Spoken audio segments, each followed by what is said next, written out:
On September 19, 2025, the Ascending Dragon fireworks show lit up Mount Chakyong-gari in Gyeongsang County, Tibet, China. This event was a high-profile collaboration between renowned artist Kai Guoqiang and the premium outdoor brand Arc'teryx.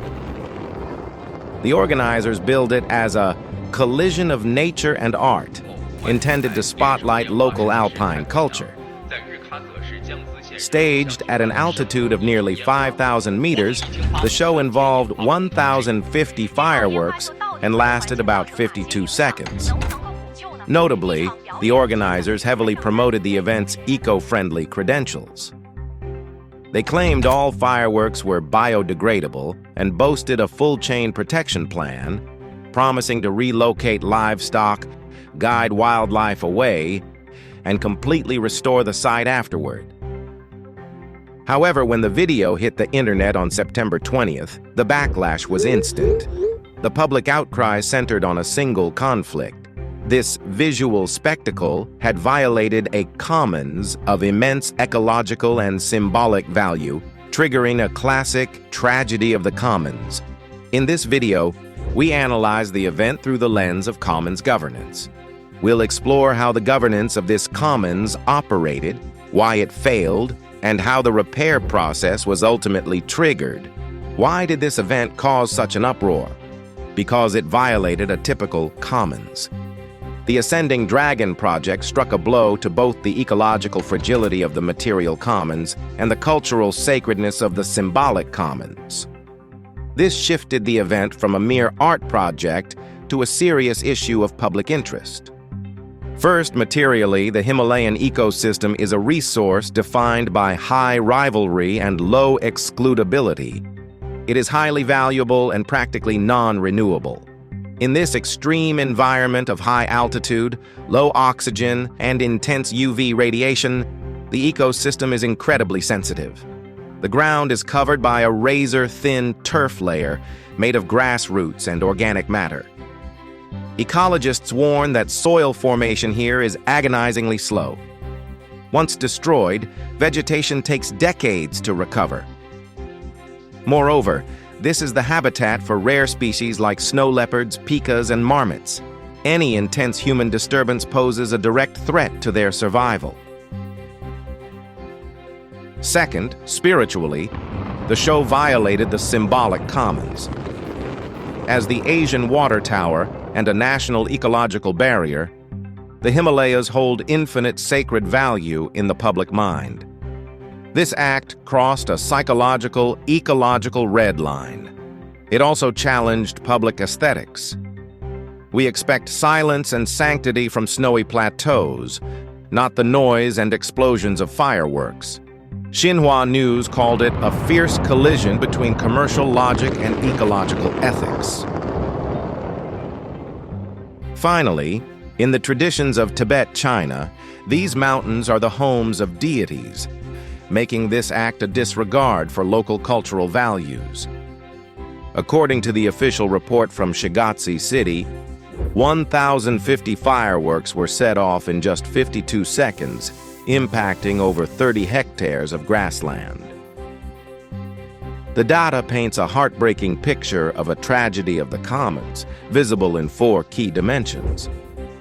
First is the direct physical destruction of the soil. The report notes that leveling, trampling, and vehicle traffic destroyed the turf structure across roughly 1 hectare, 15.29 nmu. In high alpine regions, this is catastrophic. Experts emphasize that the 10-centimeter turf layer is a critical barrier for carbon storage and water retention. Once damaged, recovery takes anywhere from decades to a century. Second is pollutant residue. Despite claims of using eco-friendly materials, investigations found that firework debris and plastic scraps were not thoroughly cleaned up. Experts point out that due to the cold climate and low biological activity on the plateau, these so-called biodegradable materials take much longer to decompose than in the plains, potentially polluting the soil and water for a long time. Third is wildlife disturbance. The report confirmed that the intense lights and loud blasts caused substantial distress to wild animals. This is snow leopard habitat, species that are extremely sensitive to sensory shock. The noise can cause stress reactions or hearing damage, while the burrows of small animals like pikas and marmots risk being destroyed outright. Fourth is the risk of the repair measures themselves. Experts warn that the soil turning proposed by the project could backfire.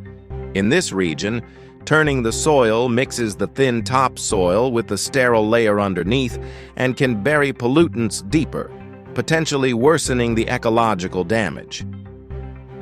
This land is strictly protected by national law with clear legal red lines.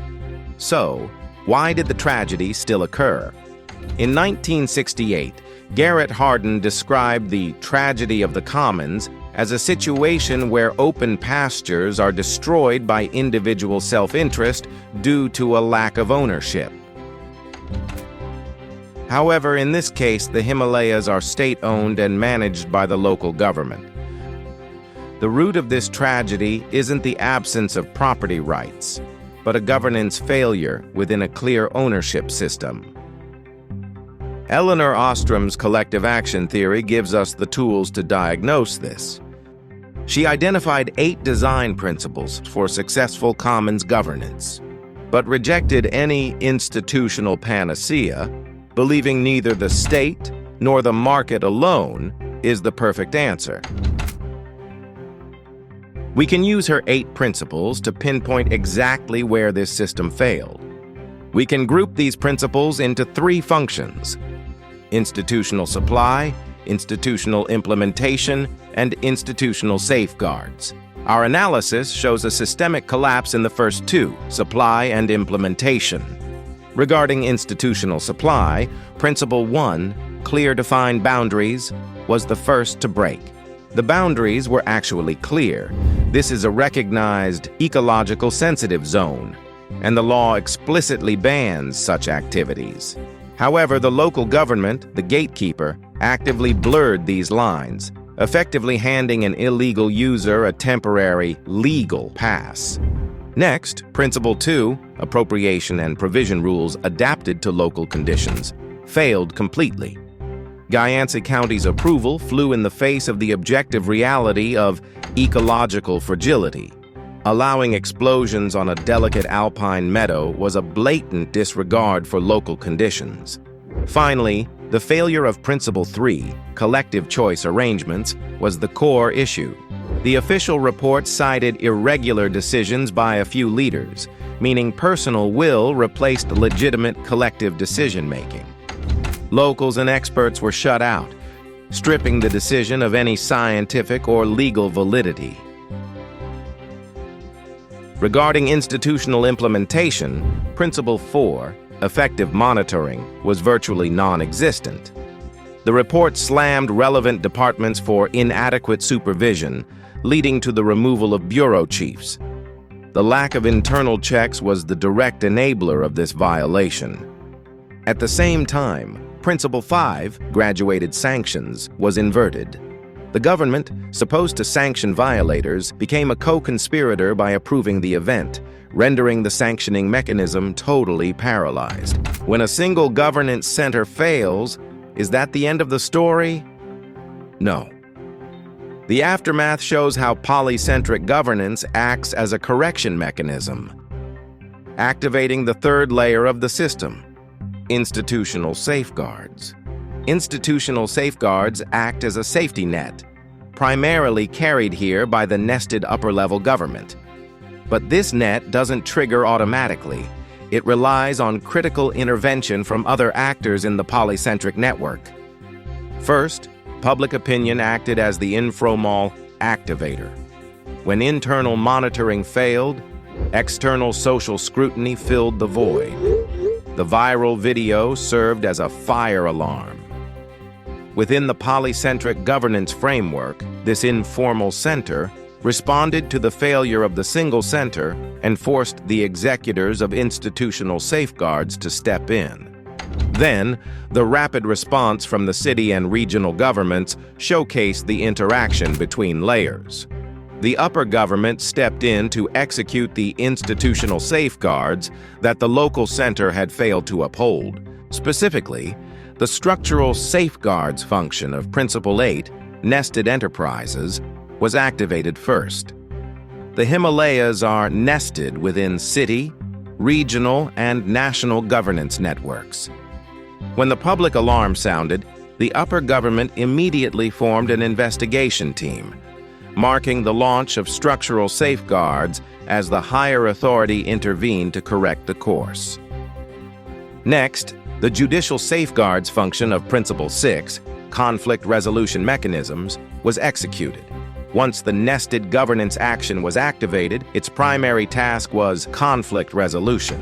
The upper government quickly formed an investigation team and invited experts from authoritative institutions to participate, ultimately producing the Investigation and Evaluation Report on Anthropogenic Disturbance to the Ecological Environment. This provided a rapid, authoritative, and low-cost conflict adjudication mechanism for all stakeholders, shifting the chaotic war of public opinion toward an evidence-based investigation procedure. This was followed by the reconfirmation of the legal guarantee of the minimum recognition of organizational rights in Principle 7. The ultimate goal of institutional guarantee is to reaffirm and fix the rules that have been violated. In this incident, the higher-level government pointed out that the organizational rights of local governments are recognized and must adhere to the bottom line of the country's high-level laws. No decision made by any local government can override national laws. Finally, the involved entities were brought under the regulatory scope of institutional safeguards. Under the pressure of polycentric governance, they transformed from rule breakers into bearers of responsibility. Ultimately, based on the results of conflict resolution, the upper government issued final decisions on the regulated subjects, investigating the suspected illegal activities of Beijing Kaiguoqiang Art Studio according to law, and Arc'teryx, as the sponsor, shall bear corresponding liability for ecological damage compensation and restoration according to law. This process clearly demonstrates that the polycentric network was essential. It activated the safeguards, enforced implementation, and ultimately corrected the initial failure of institutional supply. Did the polycentric governance correction completely solve the problem? Symptomatically, yes. Officials were fired, companies were punished, and restoration began. But this was largely a reactive after-the-fact fix, heavily reliant on public outcry. A healthier system needs stronger upfront supply and in-process implementation. Regardless, this costly event has drawn new boundaries for the future. Institutionally, this event reaffirmed the deterrent power of the law through strict enforcement. Shigatse City has commissioned professional assessments, holding both the artist and the sponsor liable for damages and initiating long-term monitoring. This hardcore enforcement solidifies the legal boundaries of the commons by imposing high costs for violations, warning future actors that the ecological red line is not just for show. Commercially, the lesson for Arc'teryx was painful. As a brand built on revering nature, it was labeled a textbook case of greenwashing and cultural appropriation. The disconnect between its marketing and its actions was glaring. Reports indicate a 42% drop in visitor traffic to their flagship store following the event, a direct sanction by consumers voting with their feet.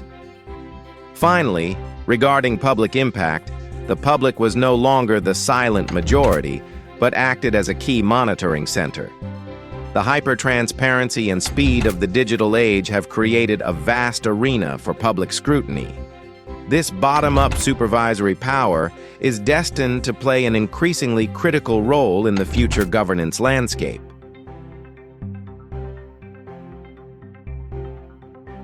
The smoke has cleared, and the holy mountain returns to silence. As scholars say, all human intervention in the face of an ecosystem formed over millions of years should be judged by time. But this time, a judgment participated in by the public, the law, capital, and art has drawn a clearer, insurmountable red line for us all.